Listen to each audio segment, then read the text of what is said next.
नमस्कार। आज हम मौजूद हैं आईसी कॉलेज रोहतक में और देश भर में चुनाव की तारीखों की घोषणा हो चुकी है और साथ ही आचार संहिता भी लग चुकी है। हरियाणा के अंदर छठे चरण में चुनाव होंगे। इसी कड़ी में युवाओं से हम जानेंगे कि उनका नेता कैसा हो और मौजूदा नेता से वह कितने ही संतुष्ट हैं या नहीं हैं। इस बारे में युवाओं से बात करेंगे। हाँ जी, नमस्कार। नमस्कार सर। जी, आपका क्या नाम है? तन्नू सर। आपको क्या लगता है कि आपका नेता कैसा होना चाहिए? हमारा नेता अच्छा होना चाहिए, मतलब जनता के लिए कार्य करे, उनके लिए अच्छा करे। एक ये जो हमारा पढ़ाई में होता है, मतलब ये जो कास्ट मेंटेलिटी ये खत्म करनी चाहिए। अब जनरल में भी कई बच्चे ऐसे जो नॉर्मल कॉलेज में उन्हीं में पढ़ते हैं, हम भी ऐसे, मतलब ये जो सीट स्टडी में ये चीज़ खत्म कर देनी चाहिए उनकी। मतलब कि ऐसा होनी चाहिए, ये जो नौकरी वगैरह में प्रदर्शन है थोड़े कम होने चाहिए, और ये दंगा प्रदर्शन है ये जो बिल्कुल कम करने चाहिए। ये रोहतक के जो मौजूदा सांसद अरविंद शर्मा, उनको दोबारा से नामांकित किया गया है। क्या आपको लगता है उन्होंने अपने कार्यकाल में, जो कार्यकाल उनका रहा है, उसमें अपना जनता के लिए कुछ कार्य करवाए हैं? नहीं, रोहतक में तो ऐसा कुछ भी नहीं हुआ, कोई भी विकास कार्य नहीं हुआ। जैसा कि इन्होंने बताया कि इनके नेता ने रोहतक में कोई भी विकास कार्य नहीं करवाया। इसी सिलसिले में एक और युवा से जानेंगे उनके विचार। मेरा नाम काफी है। जी, आपको क्या लगता है कि आपका नेता कैसा होना चाहिए?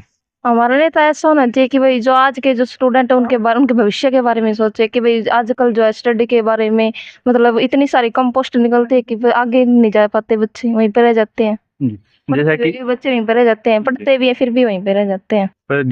सरकार दावा करती है कि उन्होंने हरियाणा कौशल रोजगार के द्वारा हजारों बच्चों को भर्ती किया है और रोजगार दिया है। इस बारे में आपका क्या कहना है? उसके रोजगार के बारे में डिग्रियां तो मिल जाती है, लेकिन पर वहीं पे रह जाते हैं, इसके बारे में कुछ नहीं। इन्होंने बड़ी अच्छी बात कही कि डिग्रियां तो मिल जाती है पर रोजगार ही नहीं मिलता। इसी सिलसिले में एक और युवा से बात करेंगे। हाँ जी, आपका नाम? सुकन्या है। जी, आपके हिसाब से अपना नेता कैसा होना चाहिए? मेरे हिसाब से नेता, मतलब लड़कियों को ज़्यादा रोजगार नहीं मिलता है, उसके बारे में मैं कहना चाहती हूँ कि लड़कियों को भी रोजगार प्राप्त होना चाहिए। इन युवाओं ने रोजगार, शिक्षा नीति और लड़कियों की सुरक्षा जैसे मुद्दों पर सवाल उठाए हैं। चलिए इसी सिलसिले में यहाँ पे मौजूद एक और लड़की से बात करते हैं कि उनके क्या विचार। हाँ जी, नमस्कार। नमस्कार सर, मेरा नाम संजना है और मैं अपने नेता के बारे में यही कहना चाहूँगी कि वे अपनी युवा पीढ़ी के बारे में ज़्यादा सोचे और उसके बारे में, जैसे कि आज हरियाणा में देख सकते हैं कि बेरोजगारी ज़्यादा फैली हुई है। तो जिस तरह BA MA के हुए स्टूडेंट तो बहुत ज़्यादा होते हैं, लेकिन उनके रोजगार के बारे में बहुत ही कठिनाइयाँ हैं, क्योंकि उन्हें रोजगार समय पर नहीं मिल पाता। इसीलिए उनके रोजगार के बारे में सरकार को सोचना चाहिए। ऐसा कुशल हाँ, हरियाणा कौशल योजना के बारे में मैं यही कहना चाहूँगी, क्योंकि जिस प्रकार वे नौकरी होती है ना, उसमें सिर्फ समय के अनुसार ही उनको नौकरी मिलती है। जब उन सरकार को ज़रूरत पड़ती है तो उन्हें नौकरी दे देती हैं, लेकिन जब सरकार को ज़रूरत नहीं होती तो उन्हें उनकी नौकरी से भी हटा देते हैं। तो इससे किसी भी प्रकार के से किसी को फ़ायदा नहीं होता।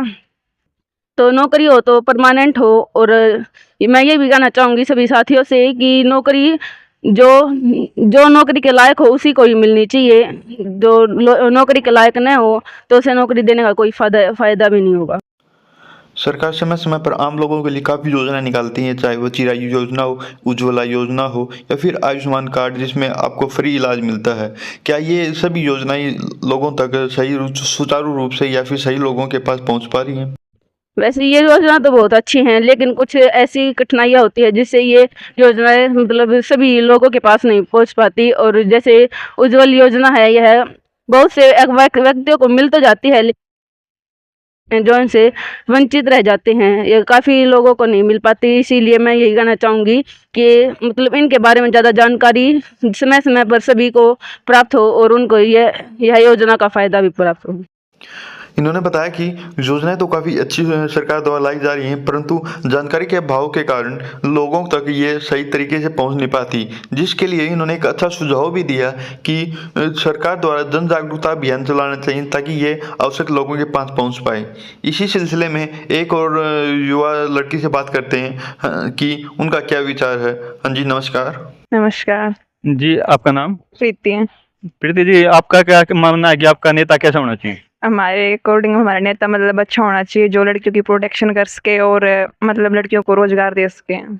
इन्होंने बताया कि इनके महीने में जो सुरक्षा, रोजगार आदि की बात करता है वही एक अच्छा नेता कहलाता है। इसी सिलसिले में एक और से बात करेंगे। हाँ जी, नमस्कार। नमस्कार भाई। जी, आपका नाम? अंजलि।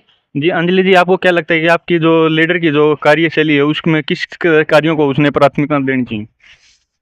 जैसे कि मेरा पहला मत यही है कि जो सरकार ने ये रूल बनाया है कि जो एससीबीसी है इनको ज़्यादा छूट देते हैं, जी बल्कि ये रूल ख़त्म करना चाहिए, जी। सभी को एक समान रखना चाहिए। ये रूल मेरे को बहुत मतलब गलत लगता है। जो पहले बनाया गया था ये कानून कि इनको ये छूट मिलेगी, उनको ये छूट मिलेगी, नहीं, ये बिल्कुल गलत लगता है मेरे को। सरकार को सबसे पहले कदम यही उठाना चाहिए कि सबको एक समान रखना चाहिए। हाँ जी, और लड़कियों के लिए भी सर को कुछ जैसे कि ये सरकार उठाती है कदम कि ये कानून बनाती है कि बाई चांस रेप होता है लड़की के साथ तो उसको सीधा उनका एनकाउंटर किया जाता है, पर कुछ ऐसा होता नहीं। ये बस नाम के लिए बोलते हैं, ऐसा कुछ करते नहीं है। इन्होंने महिला सुरक्षा पर और आरक्षण पर काफ़ी सवाल उठाए हैं, तो मैं इनसे जानना चाहता हूँ कि ये आरक्षण को लेकर किस तरह की आरक्षण की मांग करते हैं सरकार से। जैसे कि मैं ये करती हूँ, जैसे कि कोई जॉब होती है और जैसे कि एससीबीसी इनकी अलग लिस्ट लगती है, जनरल वाले की अलग लगती है, तो इनको सेम करो ना, क्योंकि पढ़ते वो भी है और वो भी हैं, मेहनत दोनों करते हैं, तो सेम करना चाहिए दोनों को। इनका मानना है कि जातिगत आधार पर आरक्षण देकर बच्चों के साथ भेदभाव किया जा रहा है, इसलिए उनको जातिगत आधार पर आरक्षण न देकर बल्कि आर्थिक आधार पर देना चाहिए। हमारे जो मौजूदा सांसद हैं अरविंद शर्मा, उन्होंने फिर से टिकट के लिए नामांकित किया गया है। क्या आपको लगता है उन्होंने अपने क्षेत्र के लिए कोई कार्य किया है? फिलहाल कुछ किए भी हैं, नहीं भी, मतलब कानून बनाते हैं पर वो पूरी तरह लागू नहीं हो पाते। जी, जैसे कि अभी पीछे इन्होंने अभी फिलहाल में नया यही बनाया है कि जैसे अभी पीछे रेप हुआ था उसमें ये बताए थे उन्होंने कि सीधा उनको फांसी दी जाएगी, बल्कि उसके बाद भी कुछ ऐसे काम हुए हैं पर कोई रिस्पॉन्स नहीं मिला है। आज हम मौजूद थे आईसी कॉलेज रोहतक में, जहां हमने युवाओं से जाना कि उनका नेता कैसा हो और उनके नेता ने उनके क्षेत्र के लिए कोई कार्य किया है नहीं। आप देख रहे थे भूमि दर्पण 24। धन्यवाद।